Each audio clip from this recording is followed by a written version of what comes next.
안녕하세요. 18.5도입니다. 길채와 장현 연인의 사랑이 점점 하이라이트를 향해서 가고 있습니다.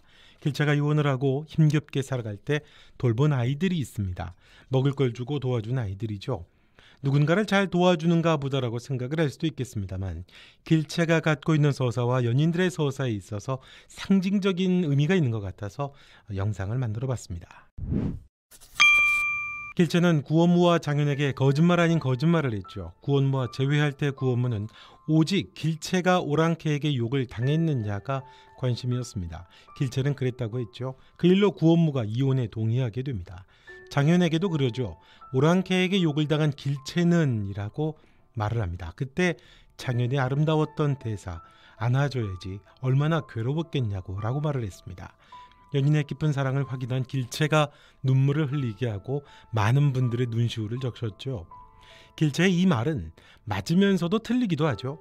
오랑캐에게 손을 잡히고 끌려다닌 것조차 당시 조선에서는 흠이었죠.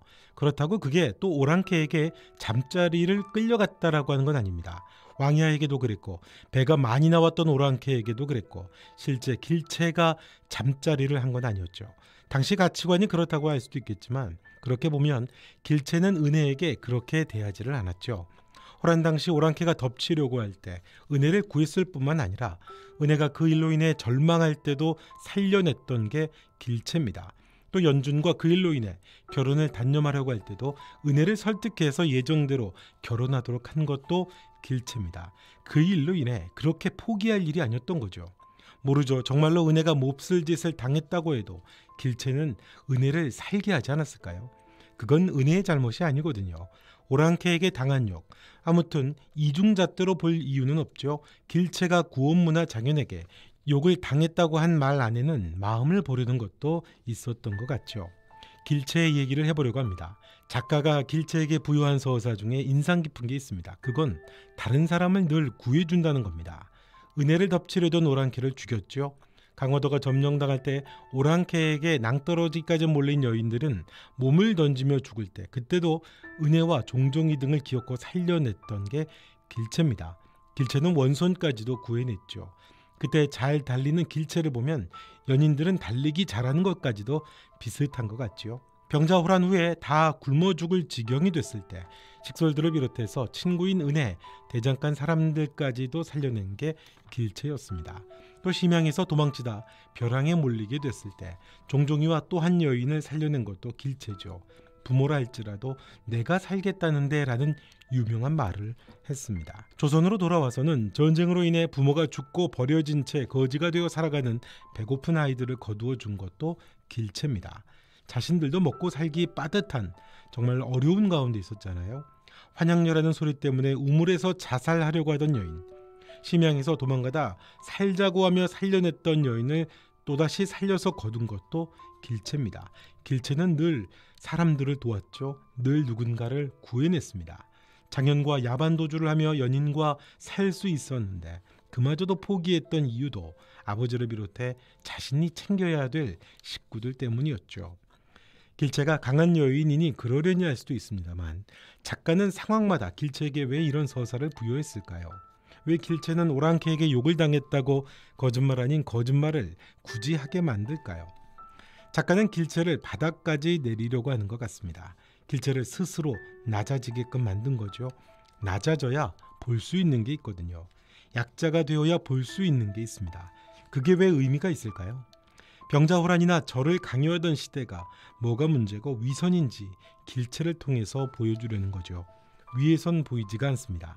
그저 명분과 절을 따지며 통치해야죠. 그 아래에서 신음하는 이들이 어떤 상황인지 볼 수가 없습니다. 그래서 길채를 바닥까지 내립니다. 환양녀라는 살아도 송장 같은 바닥까지 내동댕이 치죠. 그걸 굳이 길채가 역사적 사명을 갖고 했다는 의미는 아닙니다. 길채는 남편 그리고 연인의 마음을 보고 싶었던 거였겠지만요. 작가는 그 의미 위에 시대를 비춰주려고 했던 것 같습니다. 그 시대 바닥은 죽을 수밖에 없고 죽음을 강요하는 자리죠. 생명의 주체성이 없습니다. 길채는 그것에 굴하지 않고 살아낸 여인입니다. 살아내는 게 가장 가치 있고 목숨이 가장 고귀한 거니까요. 그래서 길채는 자주 그런 말을 하잖아요. 살아야지. 부모라도 내가 살겠다는데 그런 말을 하죠. 그 길체로 인해 사람들이 사는 겁니다. 그 바닥, 그 눈높이에서 가장 비참한 사람들과 섞여서 시대의 가르침과 시대의 통치 방식, 그 방식과 거슬러 살아내는 사람이 길체입니다. 길체는 그들에게 구원자죠. 심양에서 소현세자는 풍년이 들었을 때 백성들이 무슨 노래를 부르는지 몰랐다고 했습니다. 눈높이가 늘 달랐거든요. 눈높이가 이제 비슷해지니까 비로소 보이는 게 있었던 거죠. 들리는 소리가 있었던 겁니다. 자신이 밥버러지 같다고 했던 연준도 마찬가지입니다. 연준은 그동안 좋은 글 공부를 하며 왕을 모셔야 한다는 꿈을 가졌죠.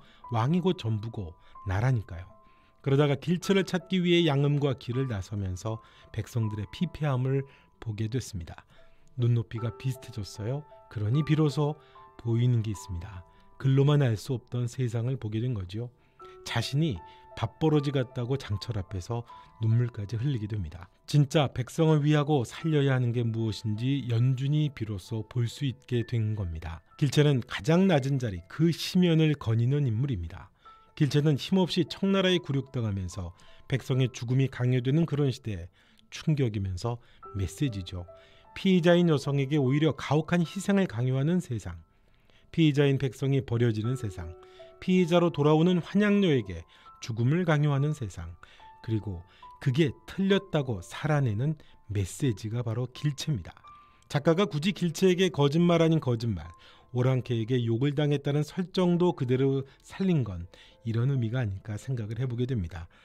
제 뇌피셜이기도 하고요. 그런데 다른 사람을 살려주던 길체가 유일하게 목숨을 신세지는 사람이 있습니다. 장현입니다. 전쟁 발발 때도 그랬고 17대 1의 강화도에서도 그랬고 심양에서도 각화의 인간 사냥에서도 길체를 살려준 유일한 사람은 장현이었습니다. 유일하게 길체를 늘 살려줬죠. 바꿔 말하면 장현은 길체가 그렇게 살아내도록 도와준 인물입니다. 그렇게 살아가는 길체를 지켜준 인물이죠. 서로 티격태격 다른 길을 가는 듯 했어도 연인은 같은 방향으로 가고 있었던 거고 장현이 그런 길체 곁에 늘 있었던 겁니다.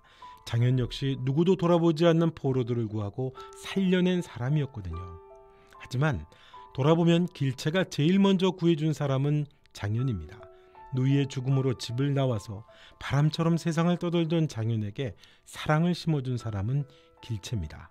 사랑은 삶에 대한 애착을 주죠. 그 누이로 인한 아픔과 상처를 치유해 줍니다. 그게 바로 길체입니다. 주체성을 갖고 살아내는 여인, 마음속 울고 있는 어린 장현의 손을 잡아준 게 바로 길체죠. 그래서 길체는 장현에게 구원자입니다. 그토록 떠날 수 없는 이유가 되기도 하고요. 그리고 그 연인 장현으로 인해 길체가 살게 되는 거죠.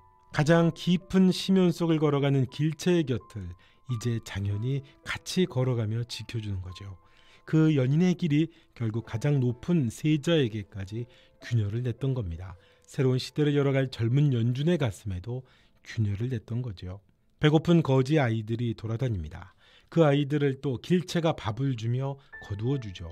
아픈 시대를 거슬러가며 살아내고 누구의 강요가 아니라 있는 그대로 내가 소중하다는 것, 삶에 대한 주체성은 바로 자기 자신에게 있다는 것, 모든 문제를 자기화해서는 안 된다는 것, 시대를 거슬러가는 길체의 돌봄을 받는 아이들은 절망스러운 조선 후기를 지나서 새로운 다음 시대를 향하는 작은 희망을 상징한다고도 볼 수 있겠죠. 이번 영상은 여기까지 하겠습니다. 영상 보시고 구독과 좋아요, 또 여러분의 생각도 댓글로 남겨주시면 고맙겠습니다.